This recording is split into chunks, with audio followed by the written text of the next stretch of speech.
Խնդրեմ ներկայացնեք վերջին տարիներին ձեր համայնքում կատարված տեսանելի աշխատանք։ Ինձ համար շատ բան է տեսանելի, իհարկե,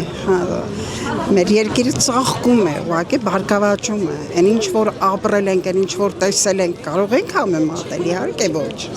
Մանկապարտեզներն են վերանորոգվում, դպրոցներն են վերանորոգվում, Հայաստանի ամեն մի քայլ, ամեն մի անկյուն ծաղկում է ապրում։ Էլ մի կողմ թողնենք այս առավելությունները, որ տեղի են ունենում թոշակառուների, ապահովագրությունների եւ այլը, երկիրն է ծաղկում, ամենակարևորը այդ է։ Եվ մենք վստահ ենք, հավատում ու վստահում ենք Նիկոլ Փաշինյանին, որ ինքը մեր երկիրը տանում է դեպի խաղաղություն, դեպի բարգավաճում, դեպի ծաղկում եւ իրոք այո ապագա կա։ Եվ խնդրեմ անդրադառնանք ընդդիմադիրների հայտարարություններին, նրանց Ընդդիմադիրներին ես ընդհանրապես որ տեսնում եմ, ուղղակի ամբողջ ներվային համակարգը խանգարվում է։ Ես չգիտեմ, չեմ ուզում էլի